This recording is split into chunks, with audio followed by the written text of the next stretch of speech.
কোরআনে এসেছে মানুষের সব বিপদ আপদ তাদের নিজেদের কৃতকর্মের ফসল। আবার অন্য আয়াতে এসেছে আল্লাহ ভয় ও ক্ষুধা দিয়ে পরীক্ষা করেন। আমরা কিভাবে বুঝবো কোনটা আমাদের কর্মের ফল আর কোনটা আল্লাহর পক্ষ থেকে পরীক্ষা? বা যে কোনো বিপদ আসবে আমরা ধরে নিব এটা আল্লাহর পক্ষ থেকে পরীক্ষাও হতে পারে, আবার আমার কোনো বদামলের শাস্তিও হতে পারে। এই জন্য আমি আল্লাহর কাছে একদিকে তওবা ইস্তেগফার করব, অপর দিক থেকে এই পরীক্ষায় আমি অটল থাকার চেষ্টা করব, পরীক্ষায় আমি ভালো থাকার চেষ্টা করব। দুনিয়াতে কোনো বিপদকে আমরা নিশ্চিতভাবে বলার উপায় নাই এটা পরীক্ষা আর এটা আল্লাহর আযাব বা শাস্তি।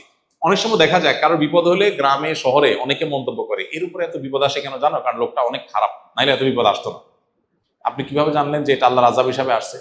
এটা নবী রাসূলরা শুধু বলতে পারেন, তাদের কাছে ওই আসে, তারা বলতে পারেন যে এই বিপদটা আল্লাহর পক্ষ থেকে আযাব আর এটা আল্লাহর পক্ষ থেকে পরীক্ষা। আমরা যেহেতু নবী রাসূল আমরা জানি না, এজন্য আমরা দুইটারই সম্ভাবনা আমাদের কাছে থাকবে। এটা হতে পারে পরীক্ষা, হতে পারে আল্লাহর আযাব। এই জন্য আল্লাহর আযাব হিসাবে আমরা ইস্তেগফার করব, আবার পরীক্ষা হিসাবে পরীক্ষা অটল থাকার চেষ্টা করব। শাহজালাল রহমতুল্লাহ আলাইহি মাজারের দান বাক্স সিলগালা বসলো প্রশাসনের নতুন দান বাক্স, এই উদ্দেশ্যকে আপনি কিভাবে দেখছেন? মাজারের দান বাক্সে যে পরিমাণ টাকা, কয়েকদিনের দান বাক্সে যে পরিমাণ টাকা উঠছে, কত লাখ টাকা জানি উঠছে? 17 লাখ টাকা। কয়দিনে? 3-4 দিনে। সুবহানাল্লাহ। তাহলে মাসে কত টাকা হয়? তাহলে বছরে কত কোটি টাকা হয়? এই টাকাগুলো কই যায়?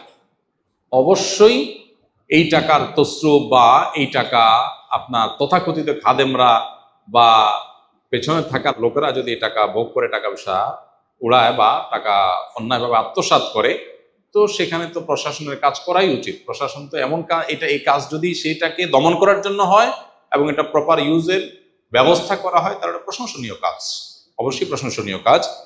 আমাদের দেশে মানুষ কত সহজ সরল। আমরা মাজারে টাকা দেই। মাজারে কেন টাকা দেই? বিপদ দূর হওয়ার জন্য না? মাজারে টাকা দিলে মনের আশা পূরণ হবে, বিপদ দূর হবে। এতে কোরআন বা হাদিসে কোথাও আছে? নাই, কিন্তু আমরা দিচ্ছি। বহু মসজিদ টাকার অভাবে বানানো যাচ্ছে না, বহু মাদ্রাসা টাকার অভাবে ছেলেরা বাচ্চারা খাবার পাচ্ছে না, বহু গরিব মানুষের বাসায় খাবারের ব্যবস্থা নেই, বহু বেকার সামান্য একটু টাকার জন্য বেকারত্ব দূর হচ্ছে না।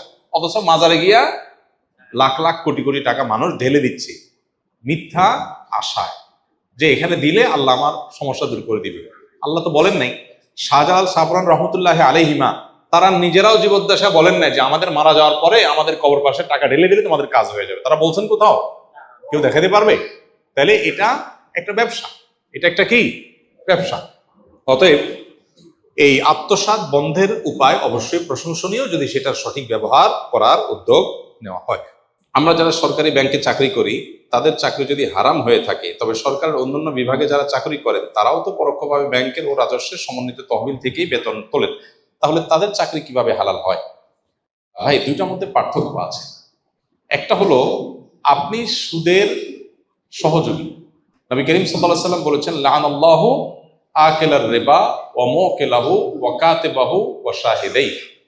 সুদ গ্রহীতা, সুদ দাতা, সুদের লেখক, সুদের সাক্ষী, সবার প্রতি আল্লাহ লানত বর্ষিত হয়।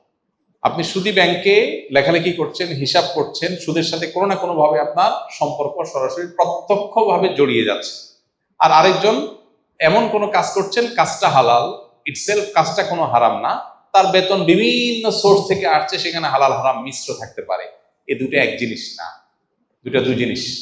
সরাসরি আপনি কোনো হারামের সহযোগিতা করলে সেটা অবশ্যই হারাম এবং তার জন্য আল্লাহর কাছে দায়ী হতে হবে, গুনাহগার হতে হবে।